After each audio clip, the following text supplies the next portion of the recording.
generated. I also have a user story for me, for today, for this talk, which is, as a speaker, I want to provide the talk attendees with an understanding of the role of testers in agile environments, so that you can return to your work environment and be confident that you can contribute value to the team. That is my intention. That's how I put it in a user story. And that is one of the building blocks that we have in agile software development. So, what am I going to talk about? Well, I want to introduce you to some agile basics, which is probably not new to all these people who have worked in agile projects or who have heard of agile projects. I want to tell you what comes onto you as a tester if you move from a traditional project in an agile project. We call that the agile transition.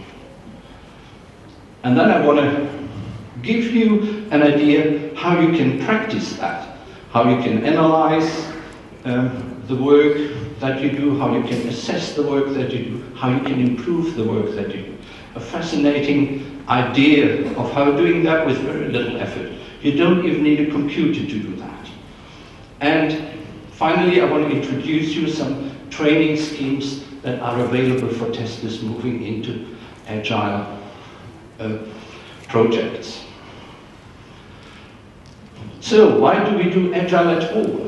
Why is there such a strong movement away from traditional software development into agile areas, at least in some industries? Not all industries are well suited for agile. If someone develops an airbag controller for a car, I doubt that that can be done very effectively using an agile development team. Because there are a lot of regulations you have to comply to. And I want people to develop software according to regulation if my life depends on it. But there are a lot of areas where speed is very important, where it's very important that you are fast in the market. If you have a warehouse and you're selling goods in the internet, and you would have a lot of competition, you have other companies selling goods. So you want to make sure that if your competition offers an additional service, you want to make sure that you are fast in the market and that you can provide the service as well. So that would be an area where agile is very often used.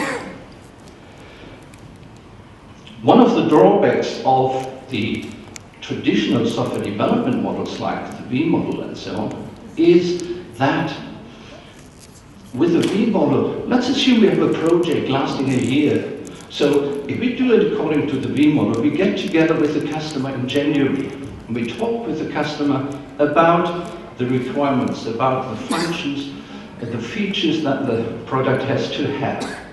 And then we develop the product. And that might take most of the year. And in December we get together again with the customer and we produce the product to the customer. And now the customer gets a product for which he has stated the requirements about 1 year ago, in January.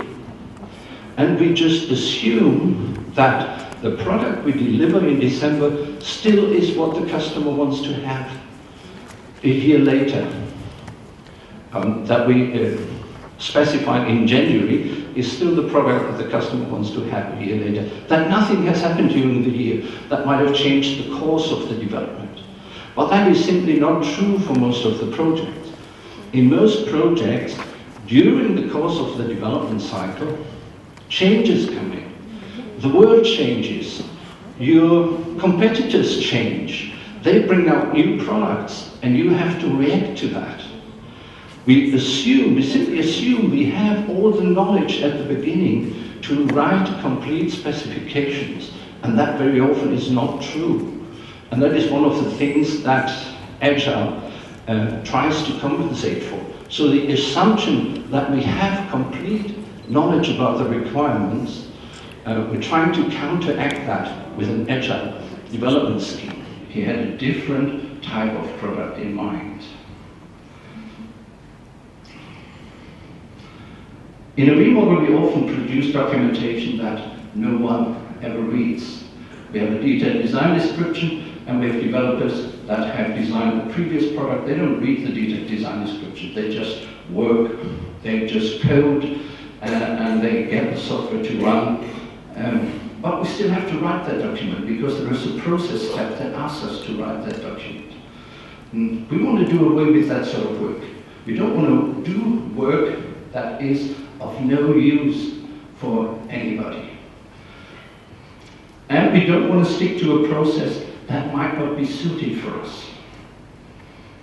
Having a process step which says every bug you detect, you have to enter into an incident management system does not make sense if the developer is sitting right next to you when you do the testing. Because then instead of putting the bug into an incident management system, you just can go like this and say, hey, look at this.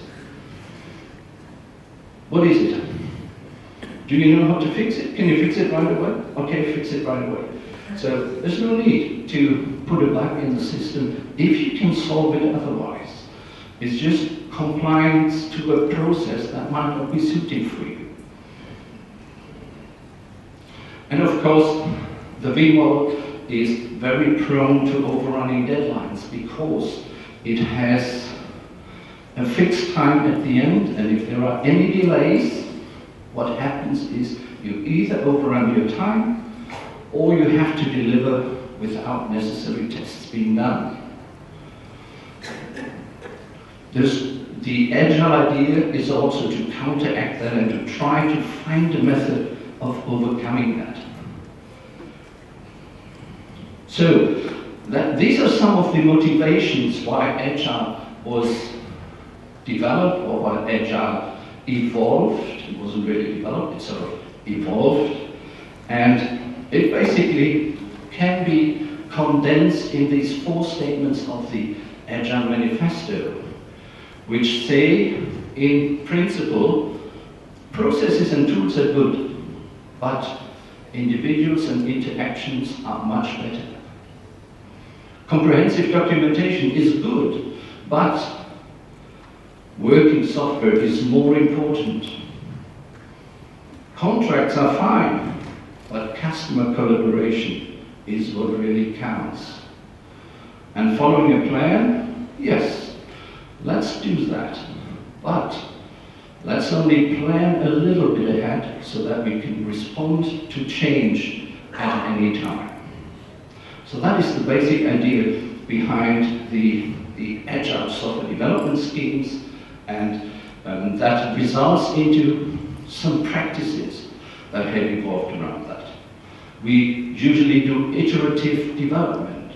We make little bits of software in an iteration, and we go through this iteration multiple times, each time adding an increment to the functionality that we have. So that even after the first iteration, we already have something that you can use, that the customer can use, and that the customer can evaluate. Not all of the functionality, but some of the functionality. The most important functionality, because the customer can prioritize in which order we're going to realize our objects.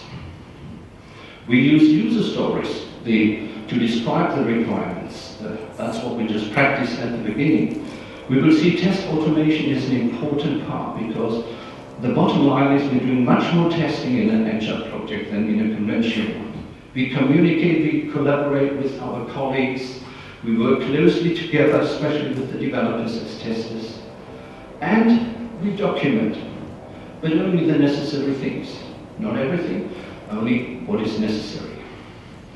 And that requires actually more discipline than working in the V model. Why? Well, because you have more degrees of freedom. You have to structure your own work so that you are able to work, that you're able to achieve something. The higher your degree of freedom is, the more discipline is required from you. but you organize the work yourself. There's no manager telling you what to do. You do that yourself as an agile team.